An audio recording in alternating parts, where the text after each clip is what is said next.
Hi, and welcome to another episode of Hot Takes with me, the Silver Fox. I have reported in a previous video how Nicola Sturgeon sort of told people not to question the finances of the party, that the finances were in a very strong position and that everything was fine, and it would be really great if they didn't go looking. And I've also reported how the NEC claim they knew nothing, which I can actually believe. We know that area of sort of secrecy that permeates the whole of the SNP, but particularly that little ruling cabal at the top, that small core of the powerful that rule almost with an iron fist, or until recently ruled with an iron fist. But how much of this can we believe, especially now that footage has emerged of Nicola Sturgeon saying these things and talking about the NEC, and so these things don't tie up. They don't match what's being claimed by different people. Does not match with what she's saying, and she's undoubtedly saying that the party is a strong position, but not to rock the boat by doing anything stupid like asking questions about the finances. So I'm going to play the video for you now. It's about a minute and 40 seconds, I think it is long. It's not a particularly long video, but it's worth watching. And then we'll go and discuss the article that it's sat in. So do watch this. And there's going to be quite a few today. I don't know. There's no way I'm getting through all of them again. There's just so many. But one or two of them are very big, potentially massive news. So if you haven't subscribed yet, now's the perfect time so you don't miss these as they come out. And I think that the news story on this, the news cycle on this story, should I say, is going to be very, very fast. So do subscribe. Anyway, here's the video. We'll watch it and then we'll discuss that. Here goes. Body continuously for 20 years or so. I've been on this body when the party has frankly been teetering on the edge of bankruptcy. The party's never been in a stronger financial position than it is right now, and that's a reflection of our strength and our membership. So just a bit of context for us all to remember. Secondly, I'm not going to get into the details. That's for Douglas. That's what he's elected to do. And of course, this body is the governing body of the party.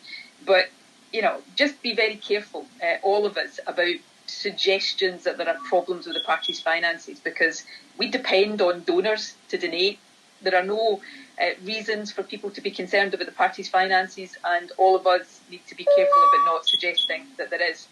And lastly, we've got to be careful as an NEC. We don't reap what we sow. If we have leaks from this body, as I said earlier on, it limits the ability for open, free and frank discussion. This body this is the governing body of the party with the responsibility to pass a budget. So in all the years I've been on it, there has been good quality, detailed financial information given by national treasurers, and that's how it should be. But if there are leaks, as with everything else, that gets more difficult to do. So everybody has to be very clear about that. And, if I was a betting person, and just to be clear, Alison, this is not directed at you in any way, shape or form, but if I was a betting person, I would bet we'll see the statement that's just been read out in public this afternoon. So I hope I'm wrong about that, and it might do a great benefit for the confidence we all have in the discussions we can have in this NEC if I am proved wrong about that. And I'm sure I won't be the only one looking to see whether that is the case or not. So there you are. She's admitting they're reliant upon sponsorship, which is true of a lot of parties, so there's nothing special there. But she's saying that the NEC needs to be aware of all this, and the NEC, of course, are saying that they're not. And she's been saying, as a member of the NEC, she's been on the NEC for so long, and she's confident in the accounts. But the NEC are saying they didn't know. So why is a woman who is on the NEC not telling the other members of the NEC about the finances? And also, she's saying that they are in the strongest position they've ever been. Well, that's blatantly untrue. So she's spinning this to say, oh, no, it won't help if you go and ask any questions. We need to keep the confidence high. And as long as the confidence is high, we'll keep getting the money in. That makes it a confidence trick. Because if you're telling people that you're in a great position and you're iterating how great the party is, even when it's in a woeful position, then it's fraud. It's a fraud. You're stating a fraudulent position for your party. Anyway, we're going to have a look at the accompanying article here. Again, it's not very long, but it is just something I want to skim over.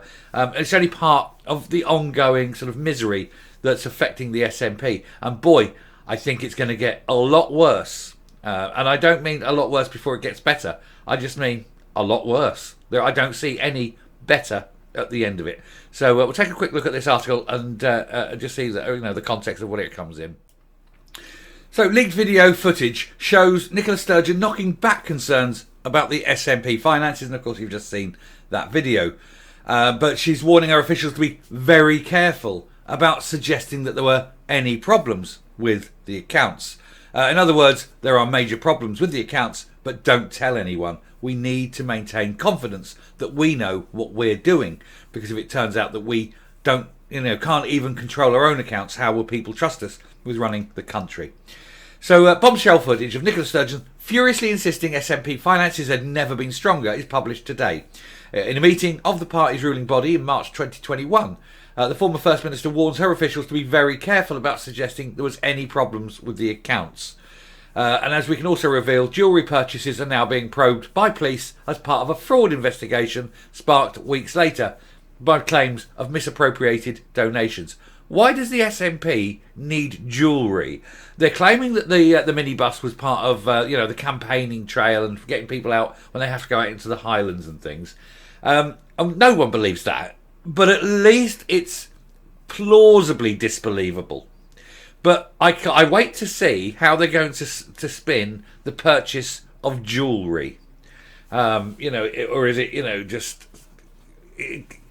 Nicola needs to look her best. This was jewellery bought for the purposes of campaigning, which will be resold and assets sent back. It's all bull, isn't it? It's bull.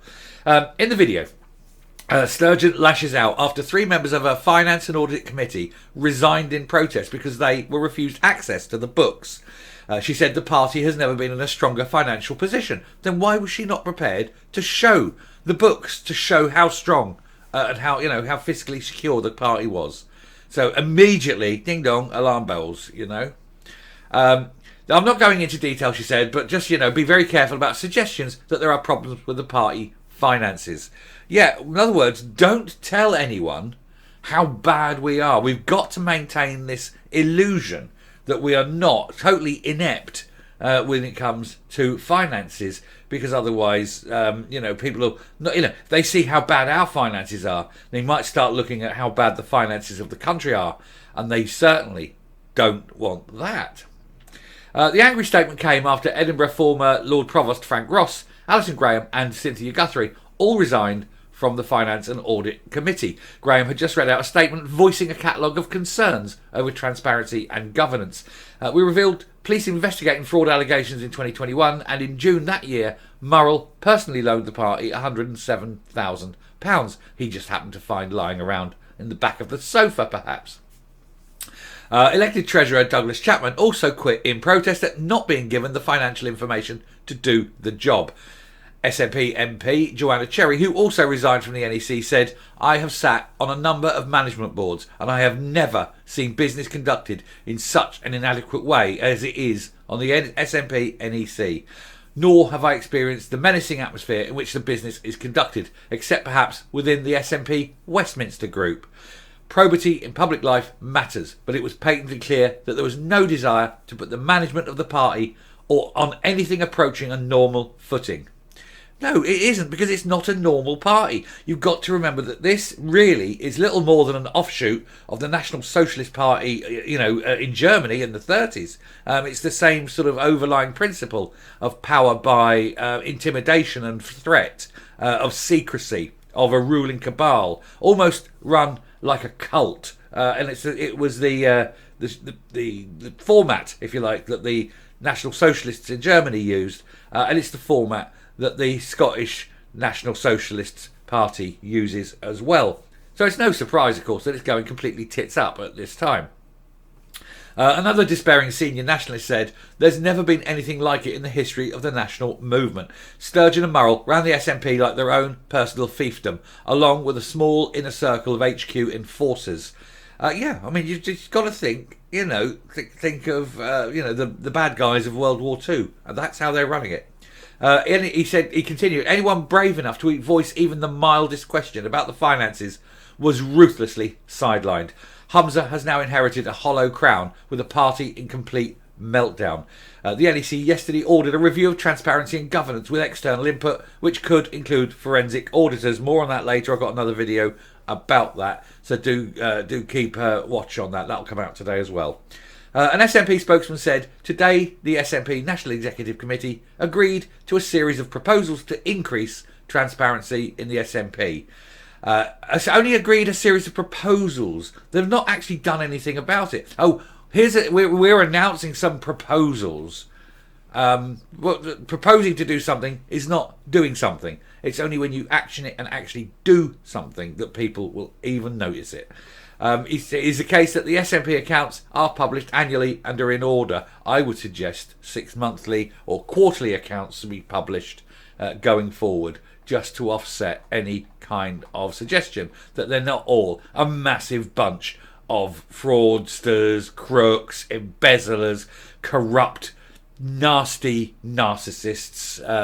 Basically, go to a dictionary and pick out every word that is unkind, and then just apply it to the SNP, because that's what they are.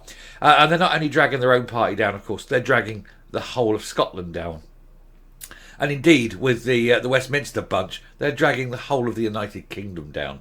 They are like a cancer on society. Anyway, I shall finish here, come up, and we'll round off the video.